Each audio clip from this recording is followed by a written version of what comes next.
পিছিয়ে যাও, এদিকে সব পিছিয়ে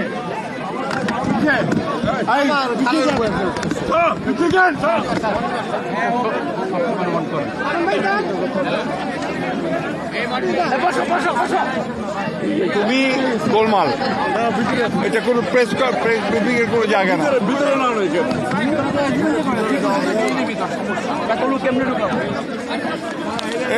এটা কি হচ্ছে, কি হবে এটা? How can they take it? একটা মাইক্রোফোন পর্যন্ত নাই।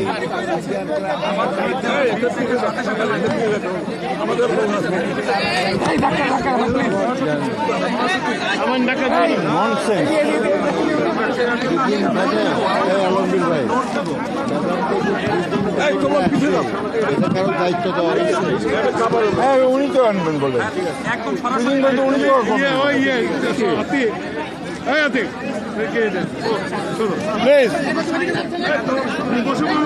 আপনি বসেন বসেন, এই যে ভাই বসেন। আপনারা বসবেন না বসাই দিব কোনটা? আপনি বসবেন না আমি বসাই দিব কোনটা?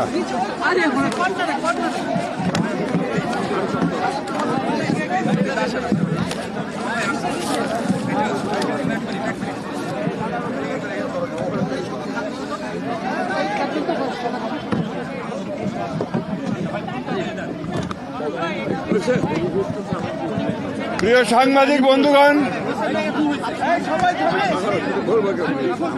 আসসালামু আলাইকুম। আপনারা সবাই জানেন যে শুধু বাংলাদেশের নয়, গণতান্ত্রিক বিশ্বের একজন অনন্য রাজনীতিবিদ, যিনি গণতন্ত্র প্রতিষ্ঠার জন্য তার সমস্ত জীবন উৎসর্গ করেছেন, সেই মহান নেত্রী, বাংলাদেশের গণতন্ত্রের জন্য সংগ্রাম করা আপসীর নেত্রী, অনন্য সাধারণ ব্যক্তিত্ব সম্পন্ন মহিলা, দূরদৃষ্টি সম্পন্ন, প্রজ্ঞা সম্পন্ন একজন নেত্রী, যিনি বারবার বাংলাদেশের গণতন্ত্রকে উদ্ধার করবার জন্য সংগ্রাম করেছেন, কারাবরণ করেছেন এবং নির্যাতিত হয়েছেন, সেই অসাধারণ নেত্রী দেশনেত্রী বেগম খালেদা জিয়া আর আমাদের মাঝে নেই।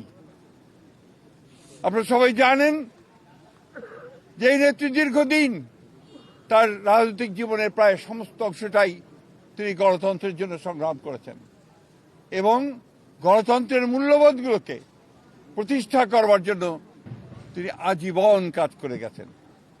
3 বার প্রধানমন্ত্রী হয়েছেন। যখন প্রধানমন্ত্রী হয়েছেন তখন গণতন্ত্রকে প্রাতিষ্ঠানিক রূপ দেওয়ার জন্য তিনি কাজ করেছেন, জনগণের উন্নয়নের জন্য কাজ করেছেন। আর যখন বিরোধী দল ছিলেন তখন তিনি একইভাবে সেই গণতন্ত্রকেই প্রাতিষ্ঠানিক রূপ দেওয়ার চেষ্টা করেছেন। প্রিয় সাংবাদিক বন্ধুগণ, আজকে সেই নেত্রীর ইন্তেকালে বাংলাদেশের রাজনৈতিক ইতিহাসে এক অপূরণীয় ক্ষতি সাধিত হল এবং এই ক্ষতির পূরণ সহজে সম্ভব নয়। আজকে এমন একটা সময়ে তিনি চলে গেলেন যখন তাকে সবচেয়ে বেশি প্রয়োজন ছিল, যখন গণতন্ত্রের উত্তরণের জন্য আমরা একটা নির্বাচনের দিকে জাতি যাচ্ছে, যখন সমস্ত জাতি তৈরি হয়েছে নির্বাচন করে একটা গণতান্ত্রিক ব্যবস্থাকে প্রতিষ্ঠিত করবে, সেই সময় তিনি আমাদেরকে ছেড়ে চলে গেলেন। আমরা এই শোক, এই বেদনা আমাদের পক্ষে ধারণ করা খুব কঠিন। তারপরেও আমরা এই শোককে শক্তিতে রূপান্তরিত করতে চাই। আমরা দেশনেত্রীর নির্দেশিত যে পথ, সেই পথকে অনুসরণ করে বাংলাদেশের গণতন্ত্রকে আমরা একটা প্রাতিষ্ঠানিক রূপ দিতে চাই এবং সেই পথকে লক্ষ্য করে আমরা আগামী নির্বাচনে অত্যন্ত সুষ্ঠু অবাধ নির্বাচন অনুষ্ঠানের মধ্য দিয়ে বাংলাদেশে গণতন্ত্র প্রতিষ্ঠা করতে চাই। সেই নেত্রী আজকে অসংখ্য লক্ষ কোটি মানুষকে কাঁদিয়ে চলে গেছেন। আগামীকাল তার জানাজা অনুষ্ঠিত হবে, দাফন হবে। জানাজার জন্য আমরা স্থায়ী কমিটি সিদ্ধান্ত নিয়েছি যে আগামীকাল দুপুর 2টায় পার্লামেন্ট ভবনের দক্ষিণ প্লাজায় যে মাঠ এবং বাণিজ্য অ্যাভিনিউ এই পুরো অংশ জুড়ে আমাদের নেত্রীর জানাজা অনুষ্ঠিত হবে। এই জানাজা পড়াবেন আমাদের জাতীয় মসজিদের খতিব অর্থাৎ বাইতুল মুকাররমের খতিব।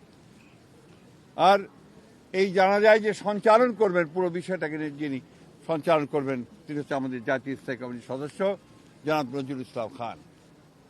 এরপরে আমাদের স্বাধীনতার ঘোষক বহুদলীয় গণতন্ত্রের প্রবর্তক বাংলাদেশের আরেক কিংবদন্তির নেতা যাকে রাখাল রাজা বলে এই দেশের মানুষ, তার মাজারে তারই পাশে আমাদের এই মহান নেত্রীকে সমাধিস্থ করা হবে, দাফন করা হবে।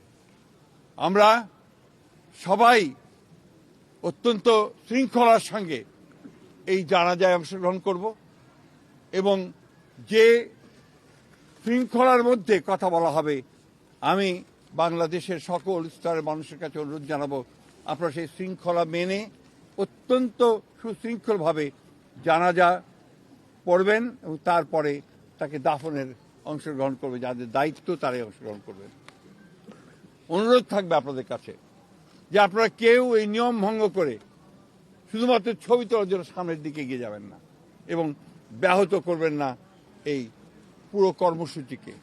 আপনাদের আমরা বিশ্বাস করি দেশনেত্রীর প্রতি আপনাদের যে সম্মান, যে শ্রদ্ধা, সেটাকে অটুট রাখার জন্য আপনারা সেই শৃঙ্খলা রক্ষা করবেন এবং সর্বাত্মকভাবে সহযোগিতা করবেন এই জানাজা এবং দাফন কার্য সুচারুরূপে সমাধা করতে।